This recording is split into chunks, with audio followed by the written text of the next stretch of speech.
All right, hey, welcome to another episode of the Decoding Cross-Border Ecommerce podcast. Aaron, that escalated quickly. Man, oh man.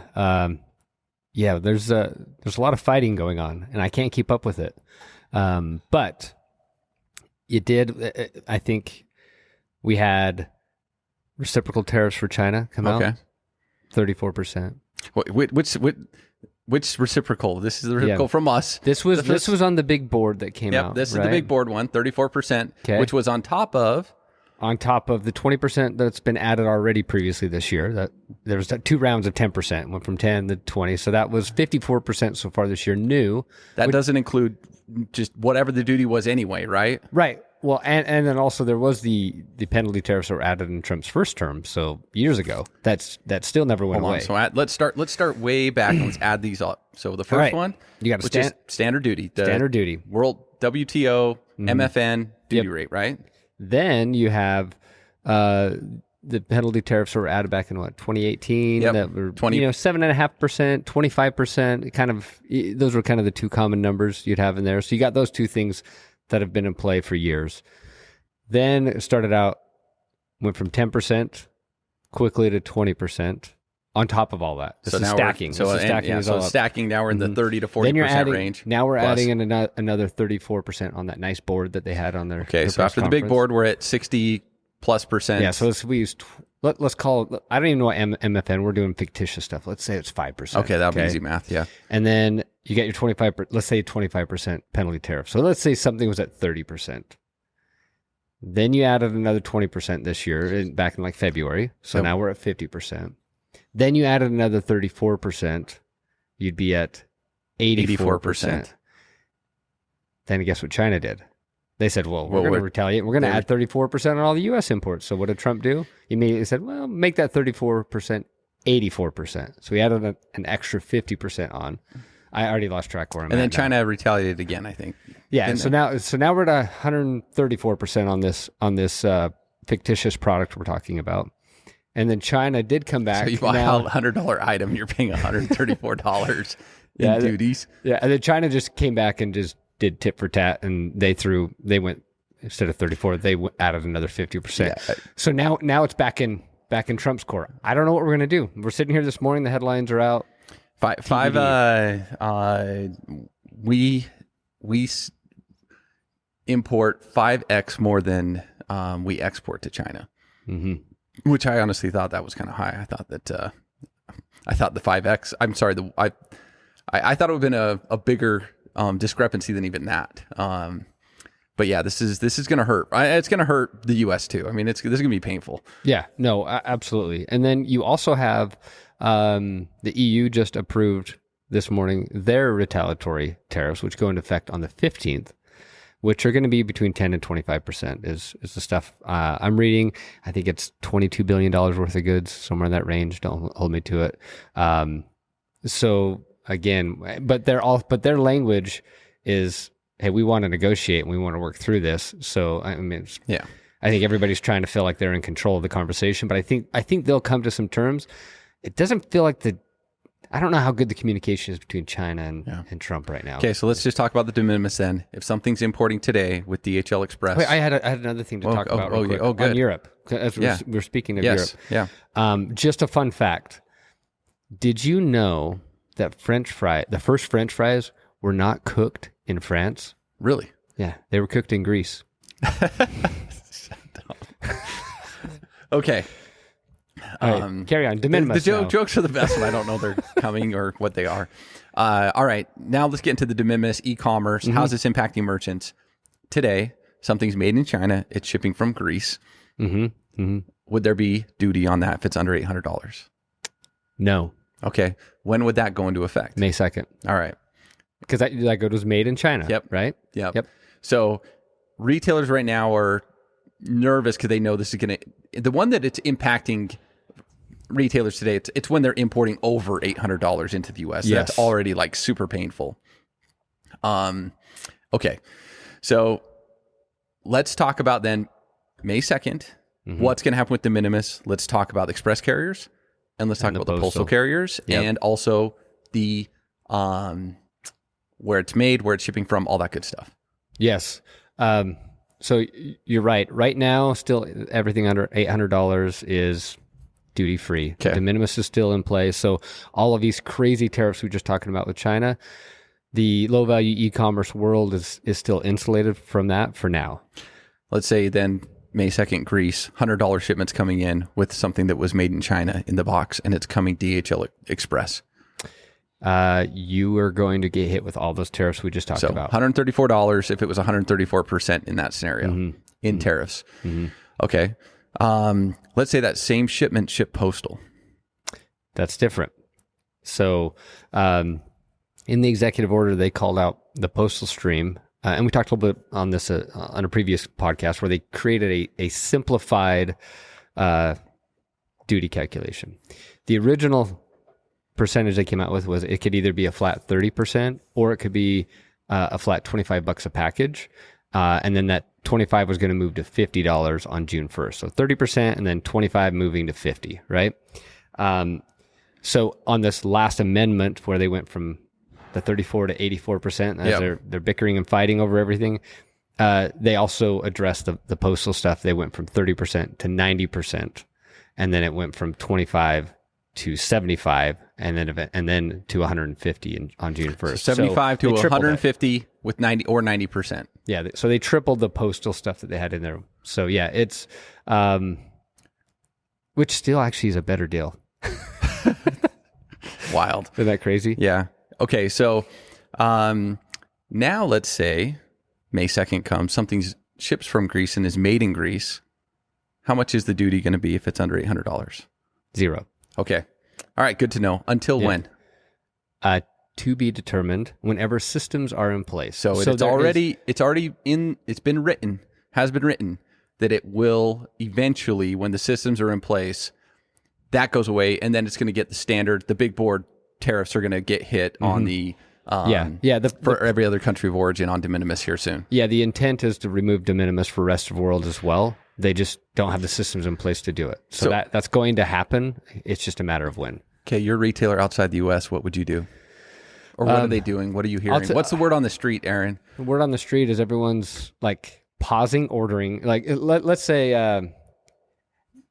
there's a lot of people in a holding pattern right now because it's so dynamic and everything's changing. There's also a lot that are kind of re-looking at their supply chain, maybe rerouting stuff through different regions. I've been talking to some people that have actually been looking at just bringing inventory directly into the U.S. and fulfilling domestically. And why would they do that? Instead of doing, if you have Chinese made goods and you've been shipping all low value goods into the U.S. from outside, why would you bring it in and inventory it in the U.S.? You tell me. The value that you bring it in would be the wholesale value because you're bringing them in at your cost. Yeah, it's not a direct sell, right? So if you can, when you're paying tariffs on probably 40% of the value versus 100% if it was a direct sell. Yep. So there's some things like that where they want to be able to import it at a lower value because obviously that saves a bunch on tariffs. When it's a 5% tariff, not that big of a deal. When it's 0, like it's under de minimis right now, that doesn't matter at all. Advantage to ship it. Correct. So it is driving a lot of fulfillment, I think, into the U.S. But I think a lot of people are kind of just waiting and seeing, which is a little scary because there is a number of customers we've talked to, customers and just contacts we've got that coming into the U.S. they've been. In fact, this is where a lot of opportunities are coming to us. Is a lot of companies have been shipping into the U.S. and they've just been absorbing. They might send it DDP and absorb any duty that happens to maybe apply, which is very rare. And they've got a really slick system going, well, that's all changing. Everything's being disrupted.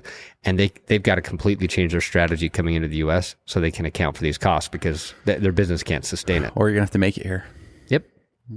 Yep. That's the hope. That's the drive that the administration's trying to do is push more business into the U.S. And we are starting to see the impacts of that. Just warehousing it in the U.S. is going to bring... What's going on with USMCA and all of this, though, right? So what if I want stuff made in Mexico? There's still some stuff, some advantages there with USMCA if things qualify for that. So, again, there's a lot of negotiating happening right now. Like it's, the uncertainty it goes just makes this very difficult for a business to navigate in this uncertainty. How do you not just pause and try to take a beat and say, would you import anything right now with that tariff coming from China? Right. And that's where a lot of people are just saying, what if you already, a lot of these companies have already placed their orders. Yeah, those are tough. And the ones that haven't are holding and just trying to sell the inventory they've got and hope it's enough. Like it's a wild time right now. No, it's crazy. I mean, you talk about it from your angle. You've got your own family business. Oh yeah, we got by the hair of our chinny chin chin on that first import, because we bought some of our pool pumps, right? And because we have also a Halloween, stuff. But when we bought this business, it had tons of inventory. I mean, tons, like too much inventory, to be honest. It's like overwhelming. Anyway, that might be a good thing. Yeah, so because that might be a great thing right now. But and now we're having the debate: do we raise our prices because next year, like I might want this inventory to last me 24 months instead of, because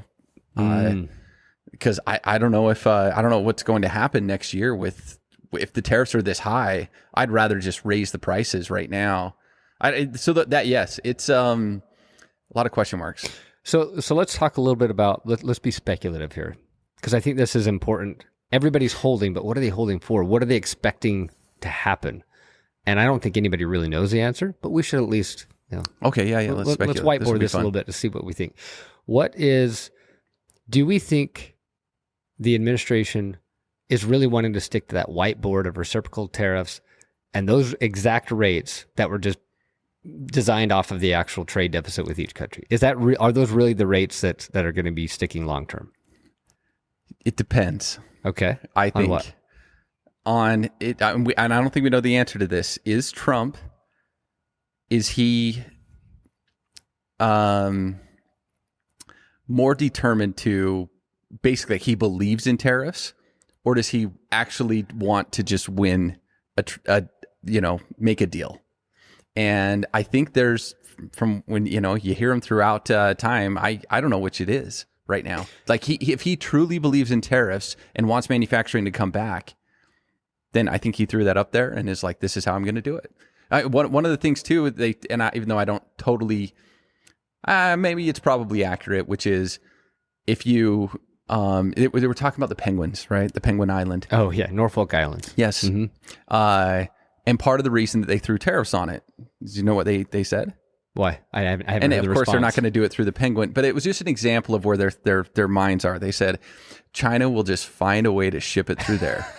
Right. So true. So it's like, so it's true. almost the principle of the matter that, like, in order to actually hit China, you have to hit everybody because they'll just push it through somewhere else.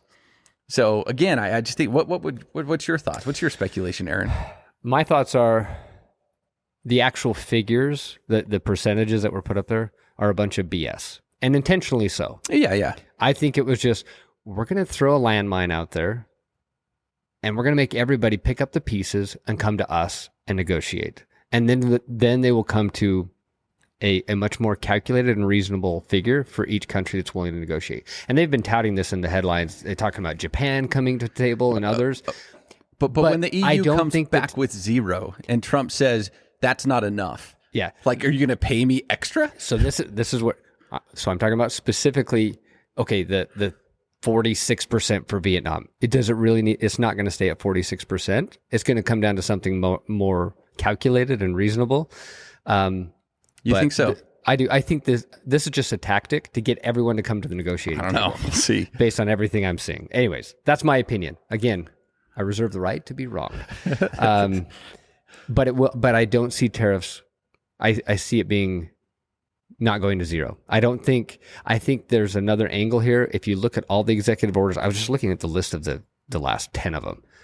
And there's these tariff ones and a whole bunch about energy independence, deregulating things, trying to bring everything back in. It's a national security concern. And they need the only way they even have a here. shot of getting it to work is they have to deregulate like crazy. Yep. And otherwise you can't manufacture there's here. At least, and even then, I don't know how we're gonna build up. I'm going to count right now. Fast enough. I'm going to count. Okay, so there's this last extra 50%, and then there's one on coal, one on regulatory for energy, another one on energy and state overreach, another one on the electric grid, and then they have another one on steel. Those are all about independence on manufacturing or energy. That's 5. And that's 5 EOs in the last 2 days. Yeah. So that's the one. I don't think it's going to be like free trade. I don't think that's what Trump's MO is or what he believes in. But I think which is why I don't think it's working when the EU comes in and says we'll do 0. No. It's because of what you just said. The other EOs are, to me, indicating there is a belief in this administration, including J.D. Vance, and for sure Howard Lutnick, in tariffs. Mm-hmm. And so I'm just saying I don't think it's those numbers. Yeah. I think they want to get to different numbers, but they need help. They want everybody to come to the table to get to the right numbers. We'll see. That's my thought. Okay, one other thing to speculate on. De minimis. This is just an executive order. I could just say, hey, all this stuff is executive orders. It's just going to be wiped away at some point by the next president, or maybe Congress steps in or something like that. What do you think about de minimis? What specifically ask me what I think about what? Do you think de minimis is going to go away and that it's going to stay away? Yes. Why? Because Congress already wanted it to go away. So even if it's done with an executive order, another president coming in, there would be. Here's why so much of this is a one-way door, right? We talk about two-way doors here at the company all the time. Is once Trump does this, and now let's say in a lot of these, even a blue state, right? They bring back manufacturing, and they do have manufacturing. Another administration can't just come in and drop all the tariffs to 0 without getting their constituents super upset, because now they're at a huge disadvantage. So I think for 2 reasons it's going to go away and stay away. One is they were going to do it anyway, right? Like they've been talking about it.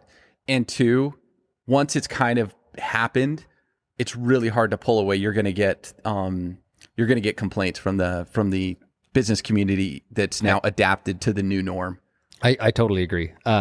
Because it hasn't been just the Republicans or Democrats pushing. This has been a very bipartisan topic, even under the Biden administration. This isn't a Trump thing.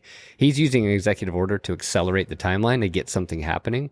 But if these quote unquote systems get put in place and things start working and they're collecting revenue, they're not pulling back. They're just going to put the right legislation in place to make it permanent. So I would say if you have a business, my recommendation is just plan for the future as if these do not try to get cute with de minimis right now. Don't try to move your stuff over to, from China to another country to take advantage of de minimis. That might be super short-lived. I would agree. I think when it comes to de minimis, just change how you think totally about it if you're outside the U.S. and how you're going to sell to the U.S. consumer. Totally agree. All right. Hey, well, thanks for this another exciting episode of the Decoding Cross-Border Ecommerce podcast, and I'm sure we'll be back soon. All right. Thanks.